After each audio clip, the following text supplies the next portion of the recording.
இந்த வருடம் வந்து சூர்யாவுக்குடைய ஃபேன்ஸுக்கு மிகப்பெரிய ஒட்டிட்டு இருக்கு. 3 படங்களுமே இந்த வருஷம் வெளிவரும். ஸோ இந்த படம் கிட்டத்தட்ட சூர்யா கதைக்கும் போது உடனடியாக பிரமாதமாக ஒரு கதையை மிஸ் பண்ணக்கூடாது. ஏன்னா சூர்யாவுக்கு வந்து ஆந்திராவில் பெரிய ஒரு கிரேஸ் இருக்குது. படம் முடிஞ்சிருச்சு, படம் பிரமாதம் இருக்கிற தகவல். நம்ம பாட்டு சைலண்டாக இருப்போம், படம் பேசிட்டோம். அப்படி தான் நிறைய படங்கள் பேசப்பட்ட ஒரு விஷயம் இருக்குது. பெரிய ஒரு பிரேக் ஏற்படும். இந்த பக்கம் கருப்பு கிட்டத்தட்ட ஓரளவு பிஸ்னஸில் அது இது நிறைய பிரச்சனைகள். எஸ்ஆர் பிரபுவுடைய அந்த குரூப் இது கிட்டத்தட்ட அந்த குரூப்லாம் விட்டுட்டு இப்போ வெளியில் வர்றாங்க.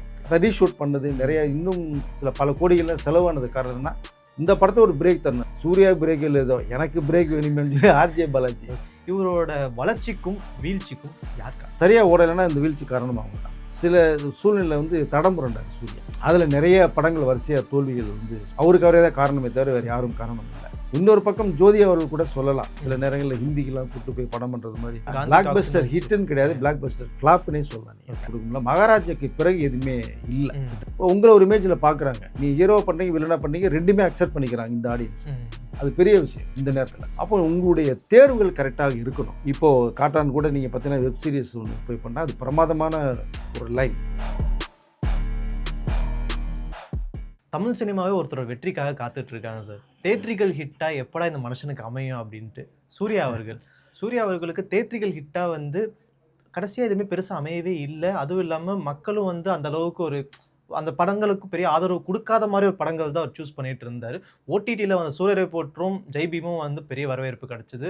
அது உலக லெவலில் ஃபேமஸ் ஆகிடுச்சு, ஃபைன். பட் இப்போ சூர்யாவுக்கு அடுத்து காத்துட்ருக்க கருப்பு, அதுக்கப்புறம் விஸ்வநாத் அண்ட் சன்ஸ், அதுக்கப்புறம் சூர்யா 47 இந்த படமாவது கை கொடுக்குமா அப்படின்ற மாதிரி சோஷியல் மீடியாவில் பேசிகிட்டு இருக்காங்க. இந்த படங்கள்லாம் எப்படி வந்திருக்கு? இல்லை, கண்டிப்பாக அவருக்கு பெரிய ஒரு பிரேக்கை ஏற்படுத்தும் தான். உண்மையிலேயே அவர் வந்து தமிழ் டைரக்டர் மேலே வச்சு நம்பிக்கை அவருக்கு போயிடுச்சா என்னன்னு தெரியல. ஒருவேளை தமிழ் இயக்குநர்கள் சூர்யா சரியாக பயன்படுத்த இல்லையோன்னு தெரியல. அந்த ஒரு வெறுப்பு ரொம்ப அதிகமாகிடுச்சு அவருக்கு. அதான் 2D கம்பெனியை க்ளோஸ் பண்ணிட்டு இந்த லகரம் ப்ரொடக்ஷன் ஓப்பன் பண்ணி டக்கு இந்த தெலுங்கு டைரக்டருக்கு போய்ட்டு வெங்கி அட்லூரி போயிட்டார். அதுதான் விஸ்வநாத் அண்ட் சன்ஸ். ஒரு இமேஜ் கூட நீங்கள் பார்த்துருப்பீங்க, ஃபர்ஸ்ட் லுக் பார்த்துருப்பீங்க. அதிலே சின்ன ஒரு குட்டி மெசேஜ் ஒன்று சொல்கிறாங்க. ஒரு பேபியை தூக்கி வச்சுட்டு அப்படி போகிறது மாதிரி ஒரு இதுக்கு முன்னாடி ஒரு ஃப்ளாஷ்பேக் ஒன்று வரும். ஓகே, அதுதான் மெயின் கதை.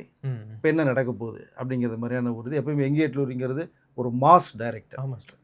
லக்கி பாஸ்கர்லாம் நீங்கள் பார்த்தீங்கன்னா வாத்திலாம் வேறு லெவலில் கொண்டே சொல்லியிருப்பாங்க. ஸோ நம்ம லக்கி பாஸ்கரில் கிளைமாக்ஸ் நீங்கள் கெஸ் பண்ணவே முடியாத அளவுக்கு கொண்டு போயிருப்பார். மிரண்டு போனாங்க எல்லா பேருமே. கிட்டத்தட்ட அவர் சொன்ன ஸ்கிரிப்ட் வந்து அந்த மாதிரி தான். அவரோட பாணி வந்து நம்ம பேசக்கூடாது, நம்ம படம் தான் பேசணும்னு சொல்லக்கூடியவர். நம்ம பாட்டு சைலண்டாக இருப்போம், படம் பேசட்டும். அப்படி தான் நிறைய படங்கள் பேசப்பட்ட ஒரு விஷயம் இருந்தது. ஸோ இந்த படம் கிட்டத்தட்ட சூர்யா கதைக்கும் போது உடனடியாக பிரமாதமாக ஒரு கதையை மிஸ் பண்ணக்கூடாது. ஏன்னா சூர்யாவுக்கு வந்து ஆந்திராவில் பெரிய ஒரு கிரேஸ் இருக்குது, மார்க்கெட் வேல்யூ இருக்குது. சூர்யாவுக்கும் இருக்குது, கார்த்திக்கும் இருக்குது. அப்போ உடனே மிஸ் பண்ணக்கூடாது. அந்த படத்தை அவருடைய பேனர்லேயே ரெடி பண்ணாங்க. படம் முடிஞ்சிருச்சு, படம் பிரமாதம் வந்திருக்கிற தகவல். இந்த பக்கம் கருப்பு கிட்டத்தட்ட ஓரளவு பிஸ்னஸில் அது இது நிறைய பிரச்சனையில். எஸ்ஆர் பிரபுவுடைய அந்த குரூப் இது கிட்டத்தட்ட அந்த குரூப்லாம் விட்டுட்டு இப்போ வெளியில் வர்றாங்க. வெளியில் வந்தால் தான் நம்ம யாருங்க அதை காமிக்க முடியும். சும்மா ஒரு வட்டத்துக்குள்ளேயே சுற்றிட்டு இருந்தோம்னா வேலை நடக்காது. முயற்சி பண்ணீங்க, முடியலையும் போது வெளில வந்துடணும். கிட்டத்தட்ட சூர்யாவும் கார்த்திக்கும் வெளில வர சூழ்நிலை இருக்காங்க. பட் அந்த படமும் நல்லா ஆர்ஜே பாலாஜி கொஞ்சம் நல்லா வர்றதுக்காக எஃபர்ட் போட்டிருக்காரு அவர். அதை ரீஷூட் பண்ணது நிறைய இன்னும் பல கோடிகள்லாம் செலவானது காரணம்னா இந்த படத்தை ஒரு பிரேக் தரணும். சூர்யா பிரேக் இல்லை, ஏதோ எனக்கு பிரேக் வேணும்னு சொல்லி ஆர்ஜே பாலாஜி அந்த ஒரு இடத்துல படம் கிட்டத்தட்ட முடிச்சிருக்காங்க. அது எல்லாமே பிஸ்னஸ் ஓரளவு எல்லாமே முடிஞ்சிச்சு. அது ஏப்ரல் ரிலீஸ் மாதிரி ஒரு இன்னும் 3 டேட் கொடுத்து போச்சா, டேட்டே கொடுக்க வேணாம், வெயிட் பண்ணி ஏப்ரலில் பண்ணிக்குவோம். இல்லை எலெக்ஷன் வந்துச்சுன்னா மே மாதம் அப்படிங்கிற மாதிரி ஒரு சின்ன ஒரு குழப்பத்தில் இருந்துகிட்டு இருக்காங்க. ஸோ இந்த 2 படங்கள் மத்தியில் வந்து சூர்யா இந்த மலையாள டேரக்டரையும் சாய்ஸ் பண்ணிட்டார். இங்கே இருக்கிறவங்க டென்ஷன் ஆகிடுச்சு. ஐயோ என்னையா அவங்களை தூக்கி விட்டதே தமிழ் இண்டஸ்ட்ரி, எங்கெல்லாம் தெரியலையா அப்படிங்கும்போது திரும்பி சூர்யா கேட்ட கேள்வி, தொடர்ந்து 7-8 படத்தை ஃப்ளாப் கொடுத்துட்டேன், நீங்கள் எனக்கு என்ன செஞ்சீங்க, அதெல்லாம் ஒரு ரவுண்ட் அடிச்சுட்டு திரும்பி வர்றேன், வெயிட் பண்ணுங்கிற மாதிரி சொன்னதாக ஒரு தகவல் வருது. நான் மலையாள டேரக்டர் போயிட்டார் இப்போ.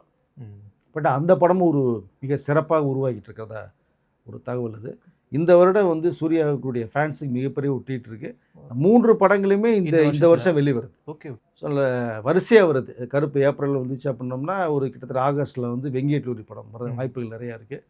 தீபாவளிக்கு இன்னொரு படம் மலையாள டைரக்டருடைய படம் வரது மாதிரியான ஒரு மெசேஜ் இருக்குது. இப்போதைக்கு தமிழ் இண்டஸ்ட்ரியே வந்து ஒரு டைமில் அவர் பயங்கரமாக கொண்டாடிச்சு சார். அவர் போடாத கெட்டப் கிடையாது. எந்த கெட்டப் போட்டாலும் மனுஷன் வந்து வேறு லெவலில் இருப்பார்.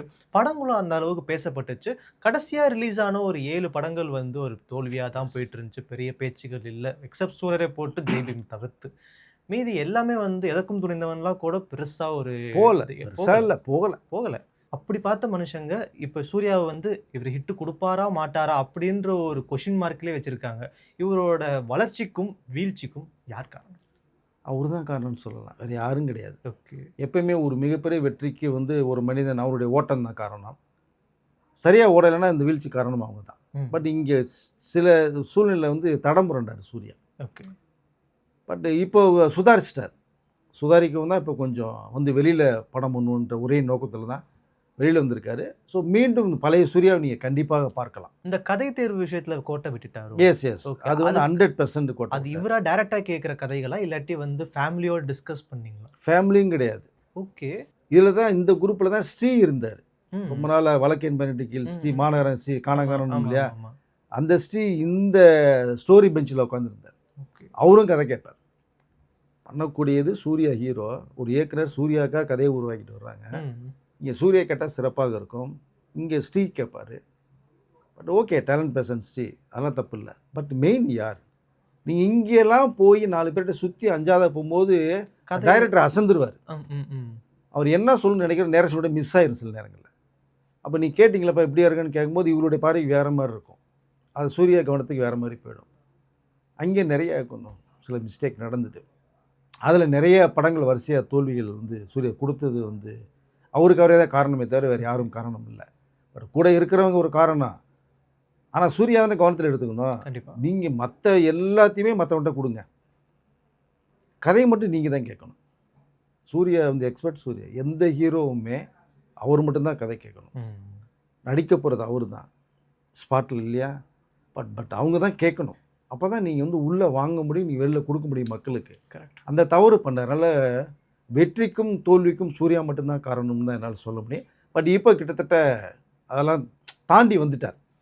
இன்னொரு பக்கம் ஜோதி அவர்கள் கூட சொல்லலாம், சில நேரங்களில் ஹிந்திக்கெலாம் கூப்பிட்டு போய் படம் பண்ணுறது மாதிரி கூப்பிட்டு போனாங்க. இப்போ மீண்டும் இங்கே ஃபுல் கவனமே இங்கே தான் இருக்குது இப்போ இருந்தது. Okay okay. அதனால் இப்போ இந்த 3 படம் இந்த வருஷம் வரப்போது, இந்த 3 படங்களும் சூர்யாவுக்கு வேறு லெவலில் இருக்கும். கடைசி 2 கேள்விகள். விஜய் சேதுபதியோட காட்டான்ற வெப் சீரிஸ் வந்து ஹாட்ஸ்டார் ரிலீஸ் ஆக போகுது. அதுக்கு ஏற்ற மாதிரி ஒரு கிளிம்ஸ் மாதிரி விட்டுருந்தாங்க.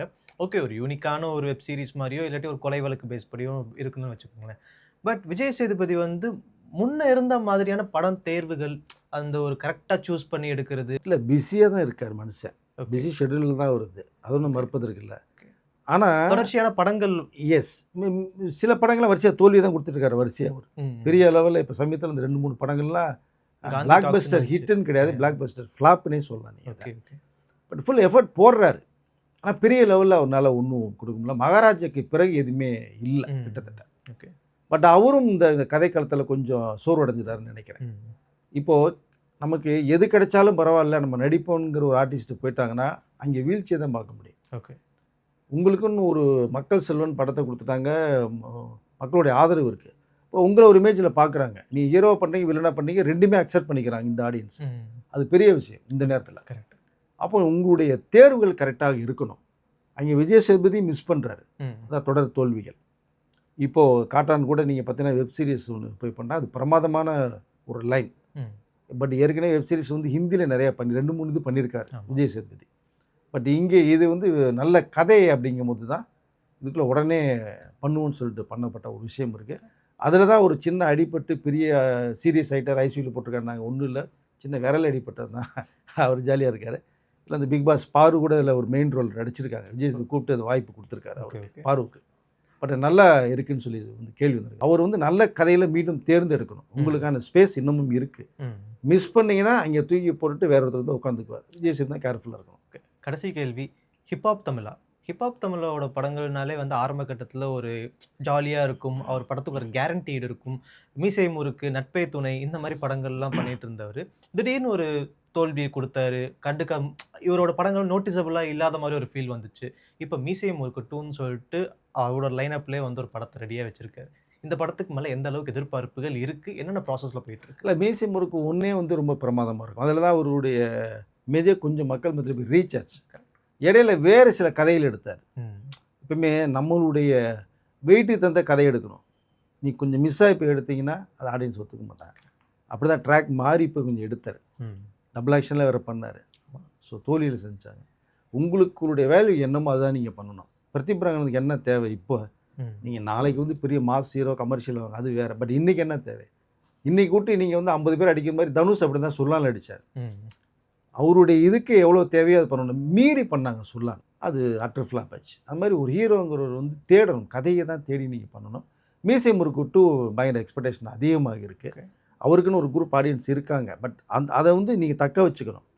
நீங்கள் வந்து இசைத்துறையில் இருக்கீங்க, நல்ல சாங் கொடுக்குறீங்க, படம் பண்ணிகிட்டு இருக்கீங்க.